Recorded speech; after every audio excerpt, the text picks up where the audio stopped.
घर उस दिन बिल्कुल खाली था। बाहर बारिश की बूंदें खिड़की पर टपक रही थीं और भीतर एक अजीब सी खामोशी फैली थी। भाभी हल्के गीले कपड़ों में कमरे से गुजरीं तो देवर की नजरें अपने आप उन पर टिक गईं। जिस अंदाज में उनके कपड़े बदन से लिपटे थे, उसमें हर लकीर साफ दिख रही थी। देवर पास से गुजरा तो भाभी मुस्कुरा दी, लेकिन वो मुस्कान में एक अनकहा राज छुपा था। देवर का दिल धड़क उठा। उसने सोचा, आज घर खाली है और ये पल शायद कभी दोबारा न मिले। भाभी ने भी महसूस कर लिया था कि नजरें सिर्फ कपड़ों से आगे बढ़ चुकी हैं। उन्होंने धीरे से पूछा, क्या देख रहे हो? उनकी आवाज में छेड़खानी थी, पर आंखों में चाहत।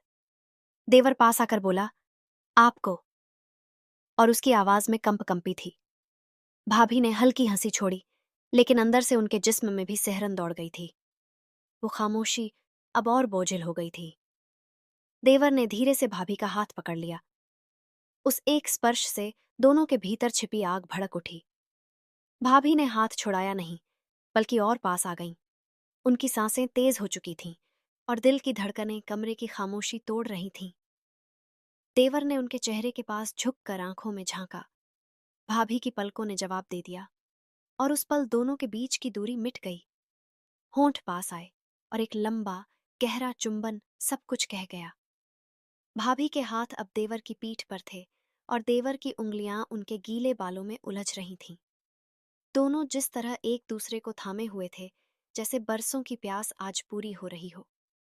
बाहर बारिश और जोर से बरस रही थी, लेकिन कमरे के भीतर उससे कहीं ज्यादा गर्मी थी। भाभी और देवर की सांसें एक दूसरे से टकरा रही थीं।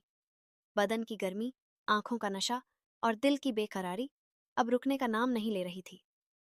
देवर ने भाभी को अपनी बाहों में कस लिया।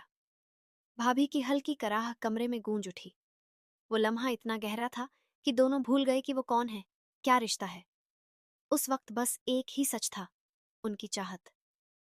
धीरे धीरे दोनों सोफे पर बैठ गए। देवर की उंगलियां अब भाभी की कमर को छू रही थीं और भाभी ने खुद को उनके करीब कर लिया। उनके बदन से उठती खुशबू ने देवर को और पागल कर दिया। कमरा अब सिर्फ उनकी सांसों और आहटों से भरा हुआ था। वो दोनों चाहत में खो चुके थे, बिना किसी डर और रोक टोक के। जैसे घर खाली नहीं, बल्कि पूरी दुनिया ही खाली हो और उस दुनिया में सिर्फ दो लोग हों, भाभी और देवर।